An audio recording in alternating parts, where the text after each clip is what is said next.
Welcome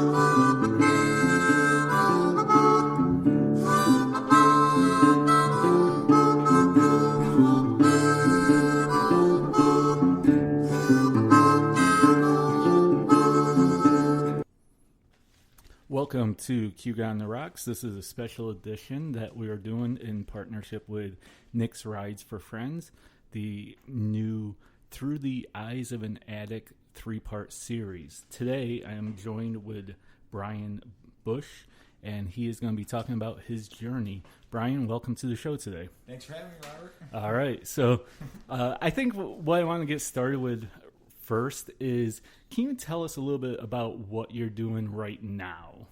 Sure.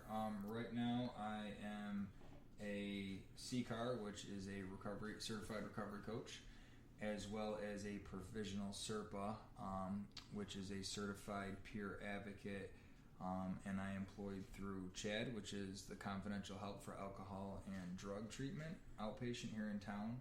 And I'm also a peer advocate for Nick's Ride for Friends. Fantastic. So you definitely have decided to take your experience and help other people, it sounds like. Mm-hmm. All right.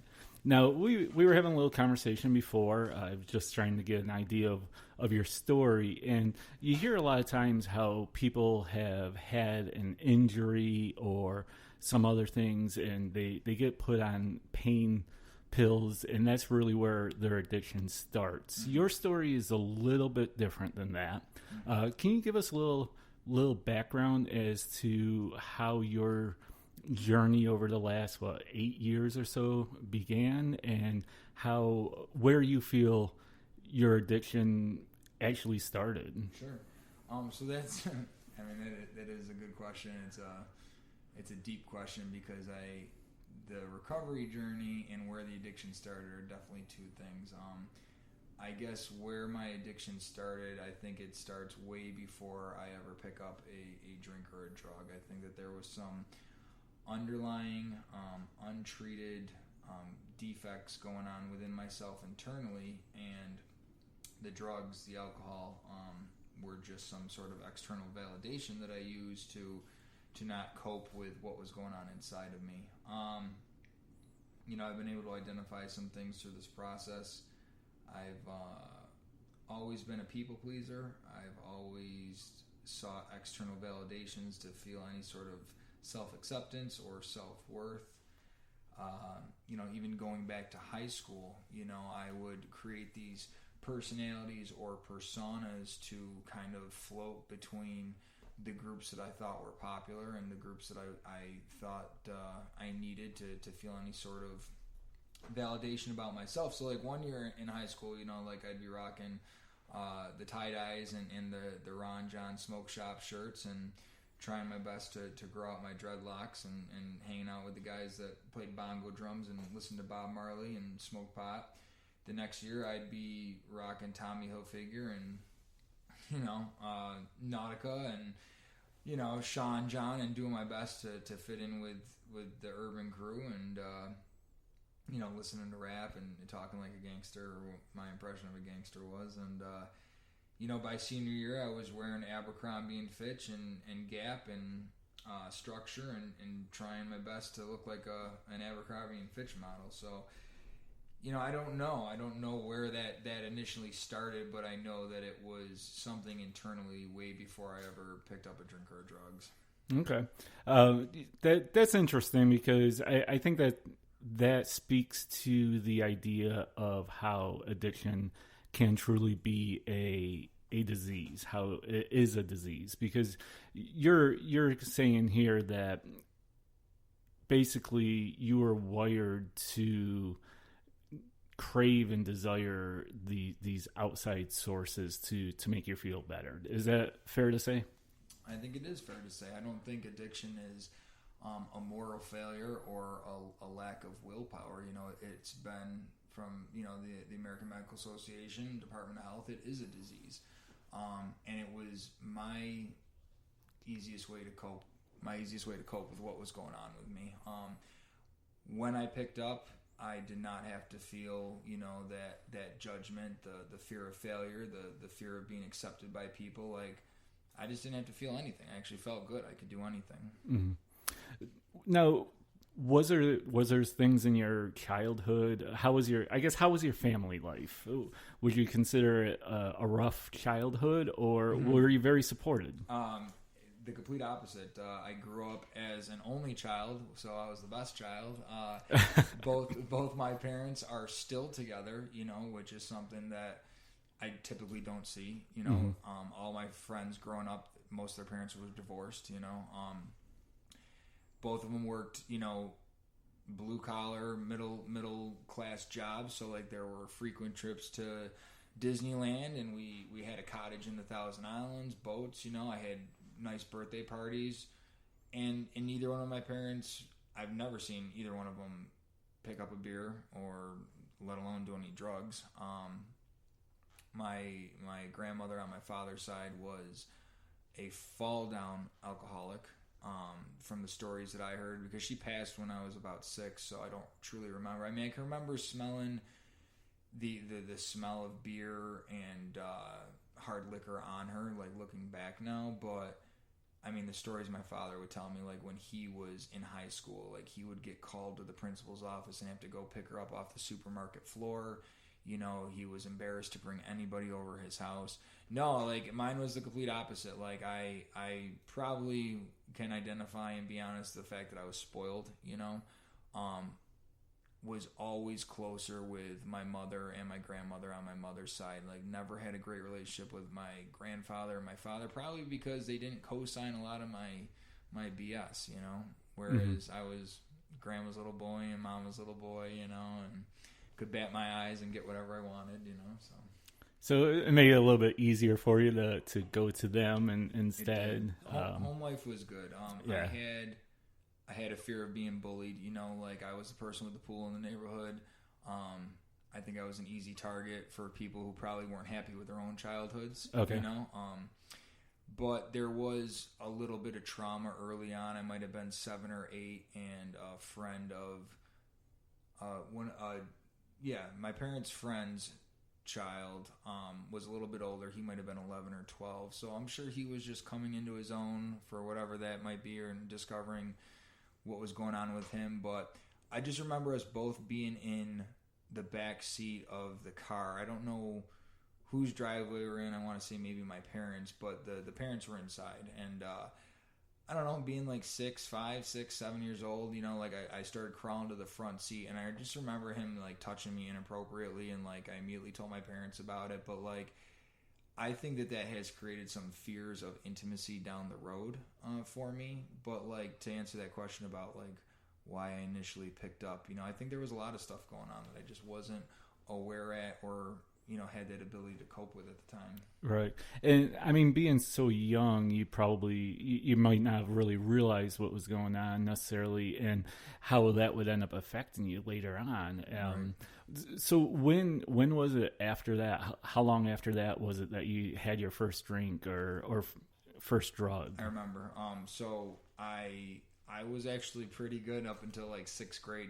Nowadays I don't see that, but like 7th grade, the elementary schools merged. So like all the kids that I had grown up with were merged with the school on the other side of town into the junior high school. New friendships were born, new opportunities arose. Now, where were you going to school then? Where was I going? What city? Rochester. Okay, so that's where you grew up. Okay. The Rock. The Rock. But so yeah, junior high, we have all these new opportunities arise, and so like the one kid, I'm not going to mention names, but of course, yeah. So like we all started hanging out at his house, and his parents liked to drink, and they smoked cigarettes. So like I remember initially like taking shots of Canadian Mist whiskey, man, like it just burned in my throat, and like it coming back up because I couldn't take it, but like just loved it, and it was new and exciting, and stealing Winston cigarettes from his dad's pack of cigarettes, and it was great, but it was like a weekend thing, we'd hang out there, get away with it, and have a couple shots and walk around, he lived in the suburbs, so it was safe, and probably go ding dong to some houses or egg cars or do some adolescent crap, I don't know, but yeah, well, you see it looking back, you think that it's just kind of fun, and it was. You were being a little rebellious, and and what harm would there have really been to that? What harm But did it lead to? exactly, what harm did that actually end up leading to for you? How did that start your journey? Right. So, I fully have come to believe that the disease that I suffer from, the disease of addiction, is progressive, incurable, and eventually fatal. So, the other thing I really want to identify is the fear, man. I've always had this fear, I don't know if it's something that other people share. I'm sure it is because I hear about it, but when I drank and smoked those cigarettes, like, the fear was gone, so, like, I could do anything. And, like, that's why I've tried to identify stuff from early childhood, like when I mentioned the bullying, like, that fear would make me do anything I could to control my, like, to be safe and be protected. So if that meant, like, giving over my brand new bike to someone or letting you borrow my brand new action figure that my mom just bought at Toys R Us so you'd like me and I'd feel safe, I'd do it. So enter the drugs and the alcohol. But, man, that progressed so quickly to, like, I remember the first time that I bought drugs. And so we walked down to, like, the 7-Eleven. We had to walk, like, I don't know, a mile and a half into, like, the more urban area. And, we got to the 7-Eleven there. And I don't even remember how it came about, but, like, the cashier there, this was, like, midnight, like, this is when 7-Eleven, I feel, was open all night long. But, man, we bought, like, a dime bag off them, went all the way back to my friend's house, botched rolling it up, like, we were terrible. We bought papers, we were terrible at it, went all the way back, had him roll it for us. And, like, I can remember the first time that I actually got high, and smoked. And, like, dude, I remember it, like, to this day. Like, I remember laying on, he had, like, these pull out these futons, and they folded back up into, like, stools of some sort, but they were, like, comfy. And I remember laying on that and just, like, feeling I was on, like, the gyrosphere at Seabreeze, like, going back and forth in my head, man, for hours. Like, yeah, so it progressed quick, just from, like, I mean within a couple weeks, like, when we started hanging out. I met him at junior high, started drinking and smoking, and then started getting high. Like, it happened quick. Wow. And you said, like, 12, 13 at that point? Yeah, junior high school. I don't know what grade 7th grade is, nowadays. Yeah, I think that's around 12th grade, or around 12 years. Yeah. My daughter is going into high school. She'll be 15 next year. Yeah. So, yeah. 7th grade. So it was relatively early for you, and it sounds like there was some trauma that you were trying to escape. A lot of people would be like, well, so far we're talking some alcohol, some weed that a teenager is experimenting with. But for you, that wasn't the case. No. So, like, that progressed quickly to where, like, we were drinking every weekend. Like, if we were hanging out, we were drinking. And, again, like, that fear of being intimate and being okay with being intimate and just being okay in my own skin and being myself, like, so, like, now girls are getting introduced to the picture, and, like, we're hanging out at people's houses, or we're going to the movies. And, like, I just remember me and my buddy, like, other kids were going with us, like, we formed this big group. They called us the Clique because there was, like, 10 or 15 of us at any given time. We were all into sports, but it was just, like, me and my one dude, like, we were the ones that had to drink on the side, like. And it progressed quickly. Like, I remember, like, by the time we got to, like, junior prom and senior prom, like, what are we talking about? See, like, the ages, I get confused, but, like, I remember, like, you had to be 21 to get into clubs. So, like, we could never get into clubs and bars when we were in high school. But, I had this distant cousin that was head of security at, like, one of the most popular places downtown. So, like, being such a good talker and being able to manipulate and create these personalities, like, we started off there getting in because he knew me. And then, like, I made connections, being young, and we were able to line jump and get into VIP at the other clubs. But, like, in late 90s, like 98 to early 2000s, man, like, this wave of club drugs hit the streets. And, again, I don't know if they were just lazy back then, but they all seemed to just have, like, one letter names. Like, there was G, there was K, E for the ecstasy, yep. M for the Molly, the MDMA. But, like, man, I'm like 16, 17 years old getting exposed to this stuff. And, I mean, like, it's a week, like, every weekend that's what we look forward to, And, again, man, just just not having to feel anything. And you know, like, I try really hard not to have like that euphoric recall about it, but like I remember, like,